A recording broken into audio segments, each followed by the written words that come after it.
भला हुआ मेरी माला टूट गई,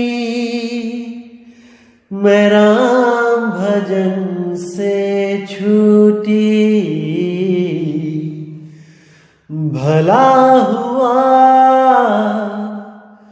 मेरी माला टूट गई, मैं राम भजन से छूटी। मेरे सिर से टली बला, भला हुआ मेरी माला टूट गई, मैं राम भजन से छूटी। मैं राम भजन से छूटी। नमस्कार मेरे प्यारे भाइयों, मेरे परमात्मा के प्यारे जीव हंसों। मैं हमेशा मालिक से यही दुआ करूंगा कि आप सब मेरे भाइयों का विवेक पहले से ज्यादा और ज्यादा और ज्यादा से ज्यादा बढ़ता ही जाए। बस मेरे दिल की यही अरदास है कि ऐसी कोई चीज ना रहे जो आपको समझ ना आए। हर चीज आपको बिल्कुल क्रिस्टल क्लियर होती जाए। बस यही चाहूंगा मैं, यही अरदास करूंगा उस बंदी छोड़ से, उस परमपिता परमात्मा से कि वो आपके विवेक शक्ति में बढ़ोतरी करता ही जाए और ऐसा कोई भी अज्ञान ना रहे इस दुनिया में जो आपको 1% भी भ्रमित कर पाए। कुछ ना रहे ऐसा। आपका ये भाई आपकी पूरी मदद करने के लिए तैयार है। बस आप निष्पक्ष भाव से इस सत्संग को सुनते रहिए और उस पर विचार करते रहिए। विवेक लगाइए कि जो मैंने बात कही है वो सत्य है या असत्य है। जवाब मेरे भाई आपके अंदर से ही आएगा। उस परमात्मा का जवाब आपके अंदर से आएगा। बस उसको पहचानने की कोशिश करो। साहिब बंदगी। और दोस्तों, आपको बताना चाहूंगा कि काफी दिनों से कुछ लिंक व्हाट्सएप पे शेयर किए जा रहे हैं जिसमें कुछ गुरुओं की फोटो लगाई गई है और कुछ भड़काऊ से शब्दों से टाइटल दिया गया है। दोस्तों, ऐसे किसी भी चैनल से हमारा कोई लेना देना नहीं है। आप उनको बिल्कुल ना देखें, बिल्कुल भी ना देखें, क्योंकि वो सत्संग हमारे ही अपलोड कर रहा है और गलत फोटो लगा लगा के दुनिया को भ्रमित कर रहा है। बिल्कुल भी उनका चैनल ना तो सब्सक्राइब करें और जिन्होंने किया है वो अनसब्सक्राइब कर दें। बिना मेरी परमिशन के जो सत्संग अपलोड किए जा रहे हैं ये बिल्कुल गलत बात है। आप ये सब बंद करें। और कोई भी मेरा भाई अगर अपने चैनल पे कोई सत्संग मेरा चलाना चाहता है तो पहले परमिशन लो। प्रचार में योगदान करना है तो बिल्कुल सही तरीके से करो। किसी भी गुरु की फोटो नहीं लगानी है। सब गुरु मेरे बड़े अपनी अपनी ठौर। शब्द विवेकी पारखी सो माथे कम और। हमने हर गुरु की इज्जत करनी है। हमें किसी भी गुरु से हमारा वैर नहीं है भाई। हर गुरु अपनी अपनी सीमा में अपने अपने शिष्यों को ज्ञान दे रहा है। जहां तक उसकी पहुंच है वो अपने अपने शिष्यों को पहुंचा रहा है। क्या दिक्कत है इसमें? इसलिए मेरे भाई ये जो गलत काम है इसको बंद करो और अगर करना ही है तो सही से करो। जैसे मैं किसी की फोटो नहीं लगाता हूं, आप भी मत लगाएं। साहिब। तो मेरे भाइयों, आज जो सत्संग हम करेंगे बहुत ही सुंदर वाणी है। पूरा विवेक लगाना है, पूरा विचार करना है वाणी पे। अंग 1323 पे ये वाणी है। इसको आप स्पष्ट पढ़ सकते हैं गुरु ग्रंथ साहब में, या मैं फोटो भी अपलोड कर रहा हूं। तो क्या कहती है वाणी? रामा रम रामो सुन मन पीजे, हर हर नाम अमृत रस मीठा, गुरमत सहजे पीजे रहाओ। मतलब कि जो वो राम का नाम है, जो रमता राम का नाम है, उसको सुन के दोस्तों विवेक लगाना है। उस राम का नाम सुन के मन पीजे, यानी कि मन के सारे विकार खत्म हो जाते हैं। पीजे यानी कि भीग जाना। जैसे कोई चीज कठोर होती है, जब उस पे पानी डाल दिया जाता है तो वो नरम हो जाती है। इसी तरह उस राम के नाम को सुनकर मेरा कठोर मन भीग गया, ये विकारों को छोड़ने के लिए तैयार हो गया। नहीं तो ये 5 विकारों में ऐसा उलझा था कि इसने जीना दूभर किया हुआ था। काम, क्रोध, लोभ, मोह, अहंकारा, ये 5 जग लूटे सारा। सारी दुनिया को इसने लूटा है, लेकिन जो उस राम नाम में भीग जाता है, जिसके हृदय में वो राम नाम समा जाता है, जिस सुरती को उस राम नाम का भेद मिल जाता है, उसको वो सुन लेती है, उस शब्द गुरु को वो अनुभव कर लेती है, ये 5 उसका पीछा छोड़ देते हैं। ये उसको परेशान नहीं करते। जैसे आप एक कमजोर आदमी हैं और आपका कहीं झगड़ा हो जाता है गली में, और 5 गुंडे आपको बहुत परेशान करते हैं, बहुत धमकियां देते हैं, डराते हैं, केवल इसलिए कि आपके साथ कोई नहीं है और आप कमजोर हैं। बहुत डराते हैं, जीना हराम कर देते हैं आपका, और आप कई बार ये सोचने लग जाते हो कि मैं आत्महत्या ही कर लूं, ऐसे जीवन से अच्छा है।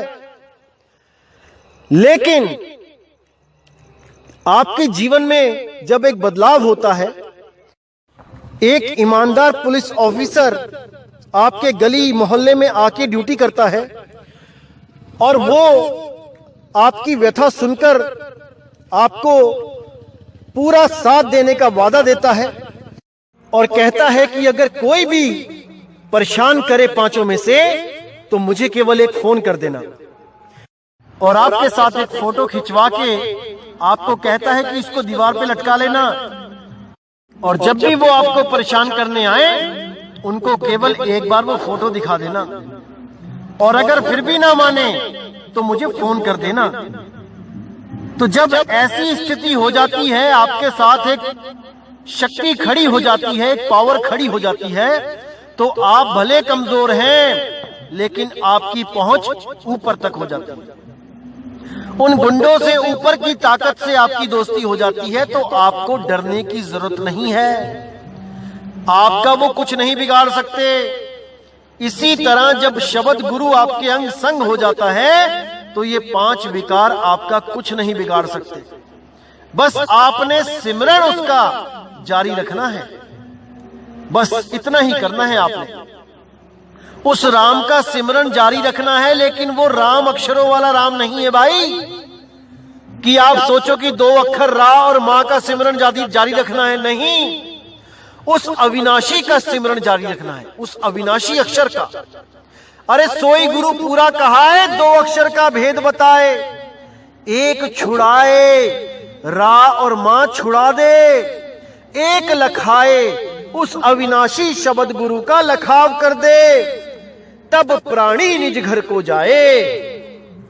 तो दोस्तों, वाणी तो ये सभी बोलते हैं, हर गुरु इसी वाणी को बोलने में लगा है आजकल कि एक छुड़ाए एक लखाए। हम भी छुड़वा देते हैं, हम भी लखा देते हैं।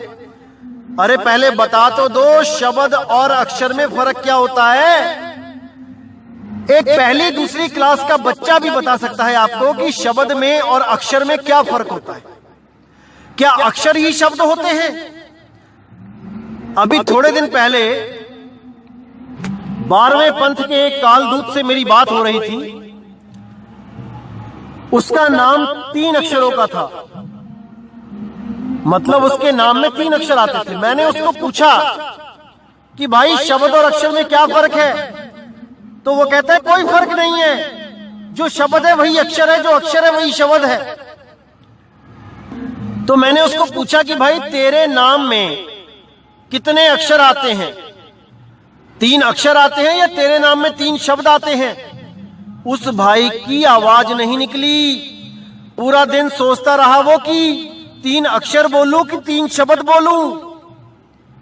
इसी को कहते हैं मुंह की खाना। जब विवेक लगाना था गुरु धारण करने से पहले, तब तो विवेक लगाया नहीं, और अब सोच में पड़ गए कि 3 अक्षर बोलूं कि 3 शब्द बोलूं। राम जाता है, ये 3 शब्द हैं मेरे भाई, और राम क्या है? ये 2 अक्षर हैं। जाता क्या है? 2 अक्षर हैं। है क्या है? 1 अक्षर है। पता नहीं क्यों नहीं समझते ये लोग, और बातें करते हैं 13वें पंथ की, कि हम ही 13वां पंथ हैं। अरे भाई वो पेज पढ़ो कबीर सागर का जिसमें 13वें पंथ के बारे में जिक्र है, लेकिन वहां पर 2 मिसप्रिंट हैं। वो 2 मिसप्रिंट भी किसी कारणवश करवाए गए थे मालिक के द्वारा, ऐसे ही नहीं मिसप्रिंट हो गया। 74 की जगह 75 और 13 की जगह 12, ये दोनों ही मिसप्रिंट एक ही पन्ने पे मिलेंगे आपको। ये इसलिए करवाए गए थे ताकि काल का दूत एक्टिव होके बताए सबको कि देखो 12वें पंथ में ही कबीर साहब ने आना था, 12वें में से ही 13वां निकल जाना था। ये इसीलिए बताया गया ताकि वो काल का दूत भरम जाए और वो अपने आप को 13वां सिद्ध करके सारी दुनिया से लड़ता फिरे, और जो असली 13 होगा उसके साथ किसी का कोई झगड़ा ना हो। वो सारे झगड़े 12वें वाले कालदूत के साथ ही हो जाएं, क्योंकि कबीर पंथ प्रेम का पंथ है भाई, झगड़े वाला पंथ नहीं है। कबीर पंथ में बंदूकें, लाठी, डंडे, इनका कोई काम नहीं होता भाई। जिस भी गुरु के साथ आपको लाठी, डंडे, बंदूकें दिख जाएं, सपने में भी मत समझना कि वो कबीर पंथ है। वो काल का ही पंथ है मेरे भाई, काल का पंथ। अरे किसके लिए बंदूकें लेके घूमते हो? अपनी संगत को तो मारने से रहे, और दूसरों की संगत के लिए अगर रखे बैठे हो तो इसका मतलब तुम उसको परमात्मा के बच्चे नहीं समझते। तुम नहीं समझते कि वो भी परमात्मा के द्वारा पैदा किए गए हैं। तुम उनको गोली मारने के लिए कारतूस से भर के रखते हो। अरे कैसा पंथ है भाई ये? कबीर साहब ने तो कभी नहीं अपने साथ बंदूकें रखी। वो तो तोप के सामने भी खड़े हो गए, तोप कुछ बिगाड़ ना पाई उनका। तो मेरे भाई इस पे विचार करना है, विवेक लगाना है कि कहां पे हमसे गलती हो रही है, पहचानने में उस काल दूत को और उस परमात्मा के हंस को। इसको समझना पड़ेगा आपको। तो आगे क्या कहती है वाणी? हर हर नाम अमृत रस मीठा, गुरुमति सहज पीजे। कि वो हरि नाम अमृत, वो महारस मीठा, वो सबके पास है, लेकिन बिना गुरु की मति के, मति यानी कि ज्ञान, जैसी गुरु की मति वैसी अपनी मत होनी चाहिए। उस गुरु की मत को पहचान के उसको अपनाकर सहज योग के द्वारा उस रस अमृत को पीजे, उसको पी जाओ, तब कल्याण होगा मेरे भाई। कासट माही जीव है, बेसंतर मथ संजम काड़ कड़ीजे। राम नाम है ज्योति सबाई, तत् गुरमत काढ़ लीजे। साफ लिखा है कि जैसे लकड़ी के अंदर आग बसी होती है, लेकिन उस आग को बाहर निकालने के लिए एक विधि अपनाई जाती है जो केवल और केवल गुरु के द्वारा प्राप्त की जाती है। जब वो विधि प्राप्त हो जाती है तो अग्नि आपसे दूर नहीं है, उस लकड़ी में से भी आप अग्नि को प्रकट कर लोगे। इसी तरह जब आपको भेदी सतगुरु वो शब्द गुरु का लखाव कर देता है, तब आप उसको अपने ही देह से बड़ी आसानी से प्राप्त कर सकते हो। इसी शरीर में प्राप्त होगा वो आपको। लेकिन वो कैसे होगा, वो केवल एक भेदी सतगुरु बता सकता है। उस शब्द गुरु का प्रकाश, उस शब्द गुरु का अस्तित्व हर घट में है भाई।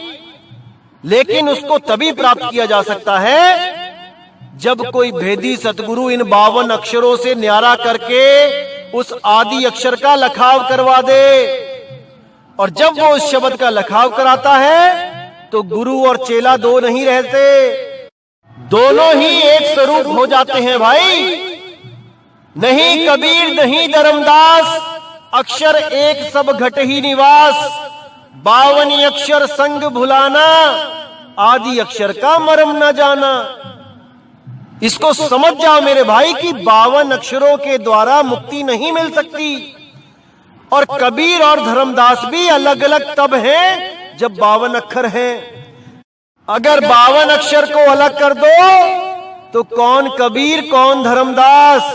अक्षर एक सब घट ही निवास, वही एक आदि अक्षर वो हर घट में विराजमान है मेरे भाई। उसको समझना पड़ेगा, लेकिन तब बात बनेगी। वो कोई 52 अक्षर नहीं है। अरे हम है शब्द शब्द हम माही, शब्द से भिन्न और कछु नाही।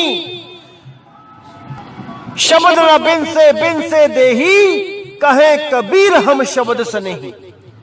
मैं ही वो शब्द गुरु हूं भाई, जिसको शब्द गुरु सुरत धुन चेला, वाहे गुरु, परमपिता परमात्मा, अकाल पुरुष, सत्य पुरुष, अकाल मूरत, शब्द स्वरूपी राम बोला जाता है, सतनाम बोला जाता है, आदि पुरुष बोला जाता है, नी अक्षर बोला जाता है, नी तत्व बोला जाता है। वो मैं ही हूं।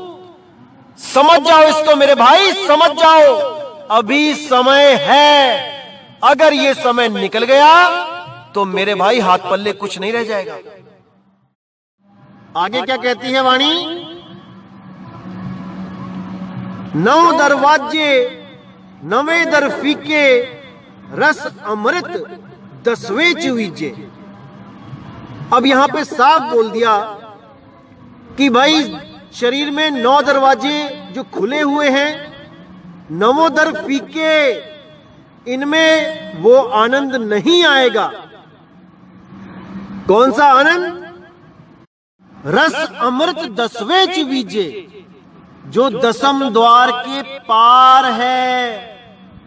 10म द्वार में नहीं है कि कोई सोचे कि त्रिकुटी में ध्यान लगा के और मुझे वो शरीर के अंदर वाला डुप्लीकेट नकली रस मिल जाएगा, डुप्लीकेट धुने वो 5 अनहद नाद सुन जाएंगी, उससे मुझे रस मिल जाएगा। नहीं मेरे भाई, वो 10वें के पार है, पार। 10वें के पार जो शब्द है वही 11वां द्वार है। उसी को शब्द द्वार कहते हैं, उसी को अम्बु द्वीप कहते हैं, उसी को अधर तार द्वीप कहते हैं। वही पुरुष है, वही द्वीप है, वही रहने का स्थान है। जैसे एक माँ ने गोद में बच्चे को उठाया है तो वही माँ है और वही माँ का नाम है और वही एक बच्चे के ठहरने का स्थान है जो उसकी गोदी है। वैसे ही वो शब्द, वो माता पिता भाई बहन सब कुछ वही शब्द है, वही सतलोक है, वही निज नाम है, वही निज रूप है, सब कुछ वही है। तुम ही हो माता पिता, तुम ही हो बंधु सखा, तुम ही हो। तो भाई अगर कोई कहे कि ऐसा कैसे हो सकता है कि माता भी वही है पिता भी वही है, माता तो स्त्रीलिंग होती है पिता पुल्लिंग होता है, तो उसके जैसा कोई मूर्ख नहीं है। क्योंकि भाई शब्द ना तो स्त्रीलिंग है ना पुल्लिंग है, शब्द गुरु ना तो स्त्रीलिंग है ना पुल्लिंग है, वो तो एक धुन है जिस धुन में सुरती को हमेशा के लिए पनाह मिल जाती है वापस। जिस धुन से वो अलग होकर 52 अक्षरों को 52 धुनों को पैदा कर रही है, उसी 52 को त्याग के उसी अखंड धुन में जाके समा जाती है, तब उसकी मुक्ति हो जाती है भाई। अरे 52 अक्षर संग भुलाना, आदि अक्षर का मरम ना जाना। जो नर परे 52 के फेरा, सो नर जानो काल के चेरा। 52 अक्षर जीव आधारा, आदि अक्षर जीभ्या से न्यारा। ताही को सत सुमिरन करिए, और सिमर सिमर नर उतरो पारा। वही वो सत सिमरन है जो 52 अक्षरों से परे है, जिसके लिए गरीबदास जी भी बोलते हैं, 52 अक्षर लेख राम रंग होरी हो, ओ अक्षर या में नाही रंग होरी हो। कितना क्लियर उन्होंने बता दिया है कि वो 52 अक्षरों में नहीं है भाई, वो 52 अक्षरों से न्यारा है, न्यारा। कागज कलम कलेश है राम रंग होरी हो। कागज कलम के द्वारा लिखने वाले नाम कलेश हैं, कलेश। स्याही का नहीं काम राम रंग होरी हो, देही माह विदेह राम रंग होरी हो। बिन ही रसना नाम राम रंग होरी हो। वो ऐसा नाम है जो बिना स्याही के, बिना कागज के, बिना कलम के अपने आप हो रहा है। वो स्वतः हो रहा है, वो किसी किताब में नहीं लिखा जा सकता कि कलम और स्याही से वो कहीं लिख दिया जाएगा। अरे वो नाम लिखे पढ़े में नहीं आता भाई, वो तो केवल गुरु के द्वारा भेद बताने पर ज्ञान होता है उसका। 52 आखर जोरे आन, सके ना आखर एक पहचान। सत का शब्द कबीरा कहे, पंडित होए सो अनपढ़ रहे। पंडित जन को हो व्यवहार, ज्ञानवंत को तत्व विचार। जो ज्ञानवंत होगा वो केवल और केवल तत्व पे विचार करेगा, 52 अक्षरों को नहीं रटेगा। अरे उस आदि अक्षर पे, उस आदि नाम पे वो विचार करेगा कि वो कौन सा नाम है जो तब भी था जब इंसान नहीं था। इंसान नहीं था तो ये अक्षर नहीं थे, अक्षर नहीं थे तो ये नाम नहीं थे, नाम नहीं थे तो ये मंत्र नहीं थे। ये कोई मंत्र नहीं था भाई। तब कौन सा अक्षर था, तब कौन सा नाम था? उसी को आद सच जुगाद सच है भी सच, नानक होसी भी सच बोला गया है। किसको? एको सत्य नाम। केवल वो एक सत्य नाम ही हमेशा हमेशा से था और हमेशा हमेशा रहेगा। तो बोला गया है, 9 द्वार नहोदर फीके, रस अमृत 10वें चूइजे। 10वें द्वार पे वो अमृत रस चू रहा है और उसको प्राप्त करने की विधि केवल और केवल बंदी छोड़ ही दे सकते हैं, जो बाबा नानक जी को बेई नदी के किनारे उन्होंने प्रदान किया था। और नानक साहब को 3 दिन तक पानी के अंदर रखा। उसको रखने का भी एक बहुत बड़ा लक्ष्य था। क्या जरूरत पड़ी थी उनको कि केवल पानी में ही शरीर को रखा 3 दिन? ताकि आप लोग इस भ्रम से निकल जाओ कि वो श्वासों का जाप करते थे, क्योंकि श्वासों का जाप केवल पानी के बाहर हो सकता है भाई, अंदर नहीं। क्योंकि कई पंथ मानते हैं कि बाबा नानक को बेई नदी पे कोई नहीं मिला था गुरु रूप में, वो केवल शब्द की साधना कर रहे थे, इसलिए वो शब्द गुरु वहां प्रकट हो गया धुन के रूप में। इसीलिए उनके शरीर को 3 दिन तक पानी में रखा गया था, ताकि इस भ्रम जाल से आप निकल जाओ कि वो सिमरण कर रहे थे।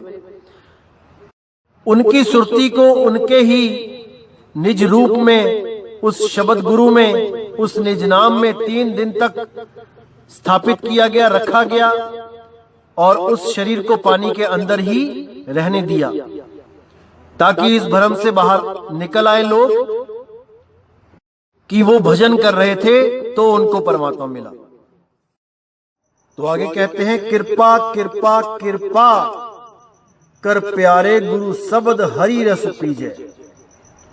कि हे मेरे गुरु, हे मेरे शब्द गुरु, मुझ पे कृपा करो और मुझे उस हरि रस, उस अमृत को पीने का सौभाग्य प्रदान करो। काया नगर नगर है नीको, विच सौदा हरि रस कीजै। कि यही वो काया नगरी है जिसमें वो हरि रस गुप्त रूप से रखा गया है, जिसको कोई बिरला ही पी सकता है, जिसको सतगुरु की दया हो जाए, केवल वही उसको प्राप्त कर सकता है। रत्न लाल अमोल अमोलक सतगुरु सेवा लीजिए। सतगुरु अगम अगम है ठाकुर, भर सागर भक्ति करीजै। कि वो अमोलक रतन, वो कोई 52 अक्षर नहीं है कि उसको जपना है। वो अमोलक रतन, उसको केवल और केवल सतगुरु की सेवा करके ही प्राप्त किया जा सकता है। सतगुरु अगम अगम है ठाकुर, वही बंदी छोड़ अगम है, वही ठाकुर है सबका। भर सागर भक्ति करीजै। वो दया का सागर, वो प्रेम का सागर है, उसको केवल भक्ति के द्वारा प्राप्त किया जा सकता है। कौन सी भक्ति? केवल शब्द की भक्ति भाई, केवल और केवल शब्द की भक्ति। अब आगे कहते हैं, कृपा कृपा कर दीन हम सारिंग, एक बूंद नाम मुख दीजै।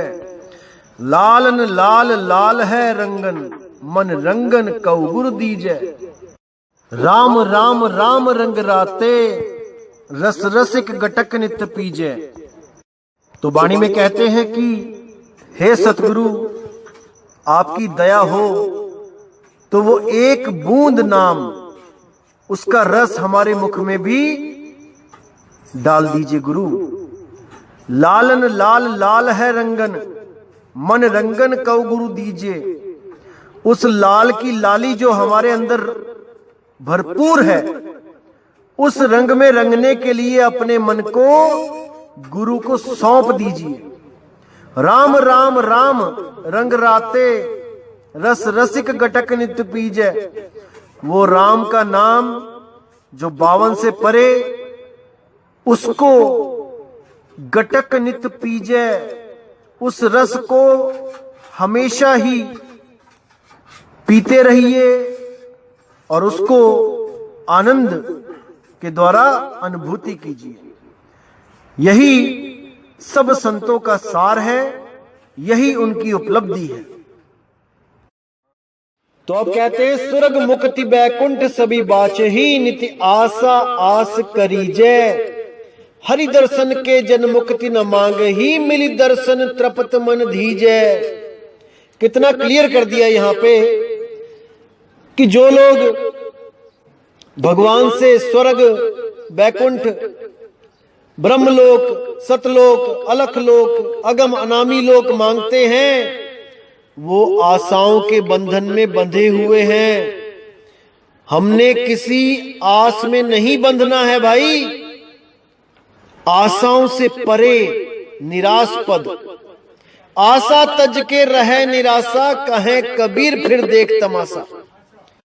हरि दर्शन के जन मुक्ति न मांग ही, मिल दर्शन तृपत मन धीजै।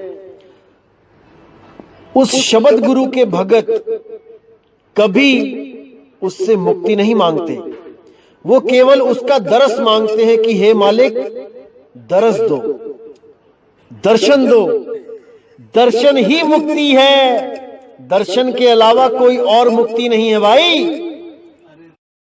तो आगे कहते हैं, माया मोह सबल है भारी, मोह कालख दाग लगीजै। मेरे ठाकुर के जन अलिपत है मुक्ते, जीव मुर्गाई पंख न भीजै। यानी माया मोह इतना सबल है भाई कि कोई भी ऐसा ना बचा जिसपे ये कालक का दाग नहीं लगा। बड़े बड़े संत महात्मा आए और इस माया के जाल में फंस गए। यहां तक कि कई ऐसे संत आए जो अपने आप को विदेही समझने लगे थे। विदेही जैसे राजा जनक, वो भी अपने आप को नहीं बचा पाए इस मोह माया से। जैसे जब सीता जी की डोली उठी तो राजा जनक भी रो पड़े। अगर वो पूर्ण विदेही होते तो ये रोना धोना बिल्कुल ना होता, लेकिन वो पूर्ण विदेही नहीं हो पाए थे। इसीलिए बोला गया कोई नहीं बच रहा है इस मोह माया से, सब के सब पंच विकारों में ही उलझे हुए हैं। मेरे ठाकुर के जन अलिपत हैं, मुक्ते जीव मुर्गाई पंख न बीजे। लेकिन जो मेरे उस ठाकुर के लड़ लग जाते हैं वो ऐसे मुक्त हो जाते हैं, ऐसे न्यारे हो जाते हैं जैसे मुर्गा भी बिना पंख भिगोए पूरा दिन पानी में रहती है और शाम को सूखे पंखों से अपने घर को उड़ जाती है।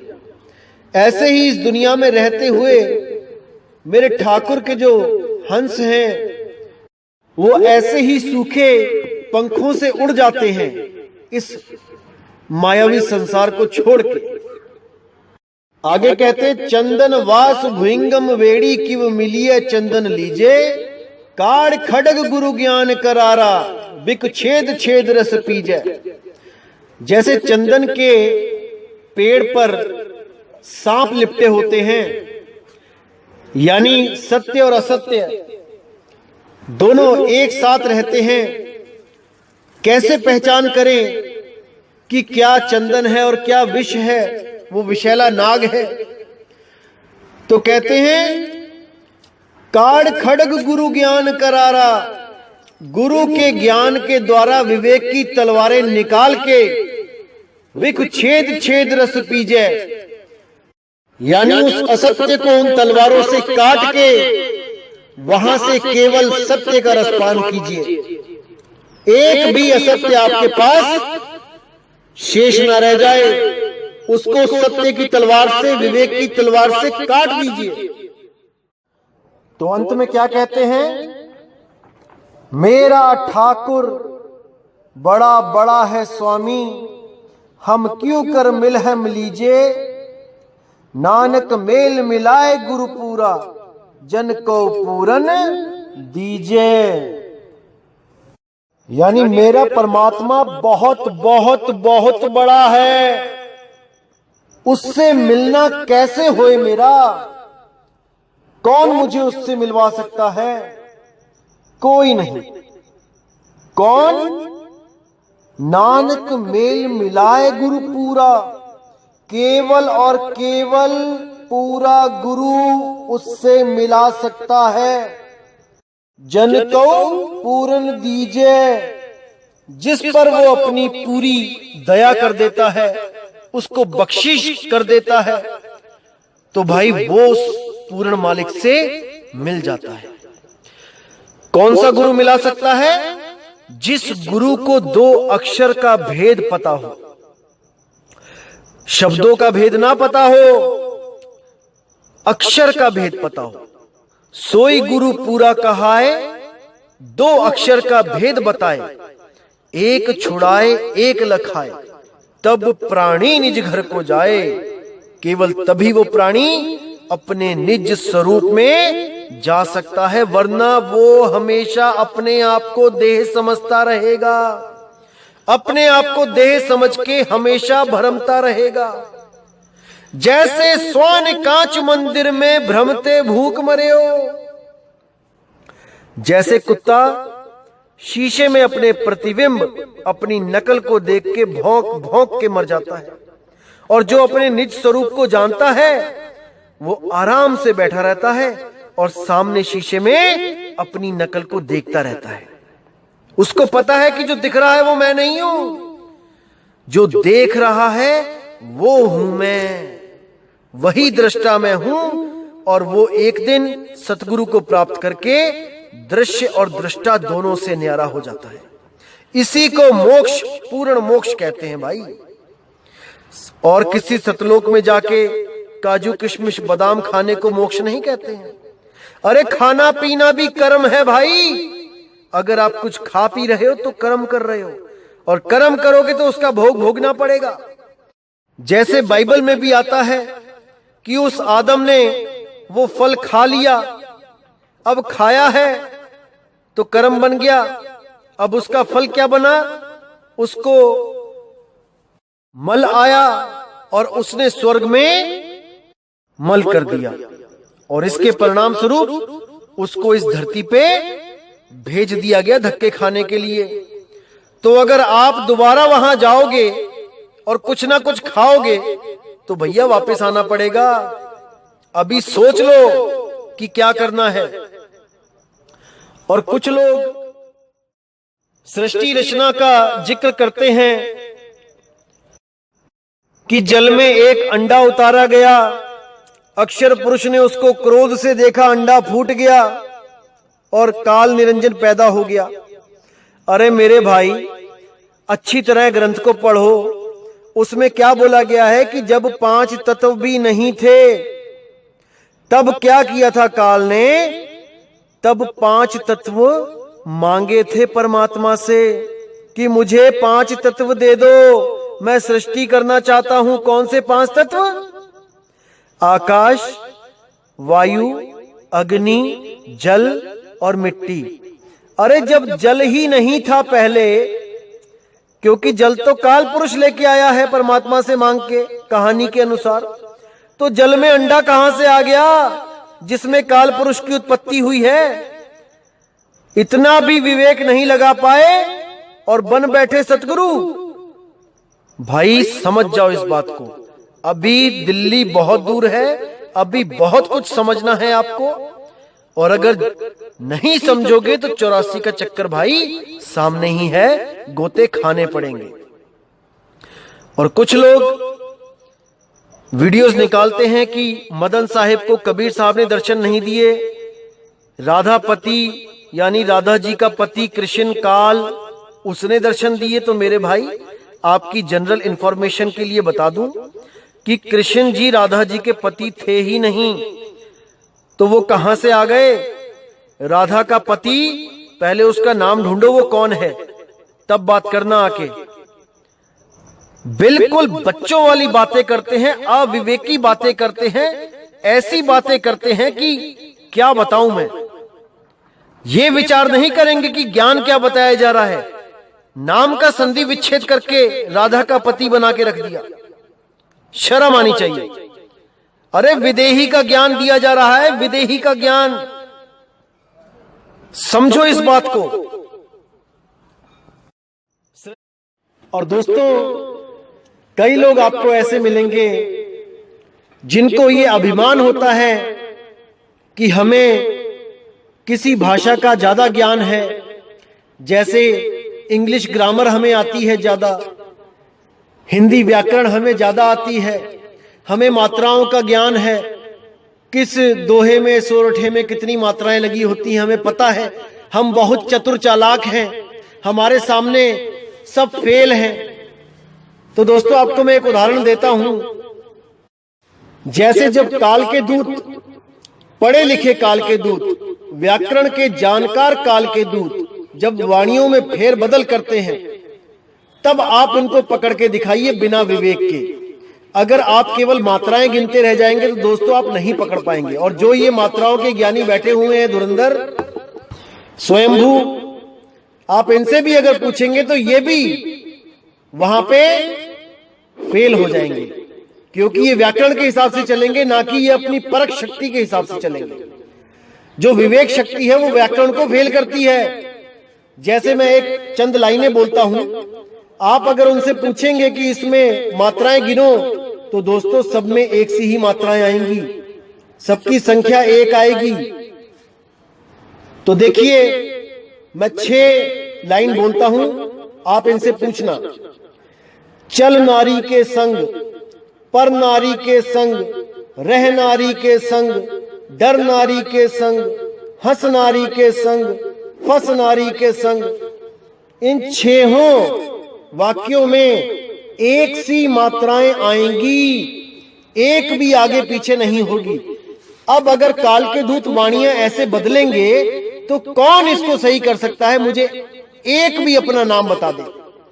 दोस्तों, यहां पर पढ़ाई लिखाई फेल हो जाती है। यहां पर केवल और केवल विवेक शक्ति के द्वारा निर्णय होता है कि क्या सत्य है, क्या असत्य है। यहां पढ़ी लिखी का काम नहीं है।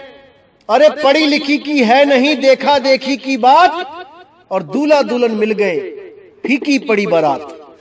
जब दूल्हा दुल्हन मिल गए, इशारा मिल गया सतगुरु से, तो ये बारातें, ये 52 अक्षरों की जो बारातें हैं, ये ग्रंथ हैं, ये सब फीके पड़ जाते हैं।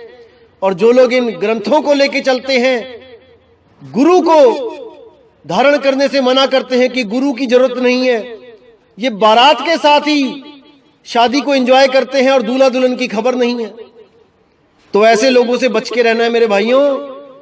ऐसे काल के दूत बहुत आएंगे भरमाने के लिए, आपने पूरा विवेक जगा के रखना है। यह आपका भाई हमेशा आपके साथ है, एक एक चीज क्लियर करता रहेगा, बस आपने सत्य और असत्य का निर्णय करते रहना है, भ्रमित नहीं होना है। तो दोस्तों, आज की जो वाणी थी, 9 द्वार नहोदर फीक के रस अमृत 10वें चुईजे। इसमें 9 द्वार क्या थे? गुदा, लिंग, 2 नाक के छेद, 2 आंख के छेद, 2 कान के छेद, 1 मुंह का छेद। और इसमें जो 10वां द्वार है वो असली 10वां द्वार है, ना कि इंगला पिंगला सुषमना को बोला गया है। थोड़ा विवेक लगाएं दोस्तों, जो 10वां द्वार है वो असली 10वां द्वार बोला गया है, ना कि ये आंखों के बीच में जो सुषमना नाड़ी जाती है इसको बोला गया है। अगर इसको बोला गया है तो फिर अगला जो 10वां असली द्वार है वो 11वां हो जाएगा, और शब्द फिर 12वां हो जाएगा। तो इसको अच्छी तरह समझ लें, जब संत 10वां द्वार बोलते हैं तो वो सुषमना नहीं होता है। सुषमना को शिव नेत्र बोला जाता है, तीसरा तिल बोला जाता है, 10वां द्वार नहीं बोला जाता है। 10वां द्वार गुप्त है, ब्रह्मरंध्र है ठौर, तहावा सुरती लिप्त करो देह तजो फिर। और वो क्या विधि होती है, कैसे उसको प्राप्त करना होता है? 10वें द्वार के पार जो 11वां द्वार यानी शब्द है, उसको कैसे प्राप्त करना होता है, ये एक भेदी गुरु ही बताता है। बाकी सब आपको मंत्रों के जाप के द्वारा, अजपा जाप के द्वारा, अनहद नाद को सुनने से प्राप्त होने वाले आनंद में ही उलझा देते हैं। जबकि सच्चा सतगुरु जाप, अजपा, अनहद, इन तीनों से अलग करके उस सार शब्द रूपी परमात्मा, उस विदेही गुरु, उस शब्द गुरु, उस अखंड नाम से जोड़ देते हैं भाई। जाप, अजपा, अनहद का कोई काम नहीं रह जाता। तो इस पे आपने पूरा विचार करना है दोस्तों, और मैं उम्मीद करूंगा कि आज के सत्संग से आपको बहुत कुछ समझ में आया होगा, और आने वाले 2-3 सत्संग और इन द्वारों पर ही होंगे, और आप हर चीज को बहुत अच्छी तरह समझ पाएंगे दोस्तों। कोई भी आपको इन द्वारों का नाम लेके भरमा नहीं पाएगा, नहीं पाएगा। ये आपके इस भाई का वादा है आपसे, लेकिन आपने पूरा विवेक लगाते चलना है मेरे भाई। तो इसी के साथ दोस्तों आज का सत्संग समाप्त करते हैं। जय गुरु बंदी छोड़ वैराग साहिब, जय गुरु बंदी छोड़ साधु सरन साहिब जी, जय गुरु बंदी छोड़ मदन साहिब जी, जय जय सतगुरु बंदी छोड़ सतगुरु सत्य कबीर साहिब की सदा ही जय हो, सदा ही जय हो मेरे मालिक की। साहिब बंदगी सतनाम।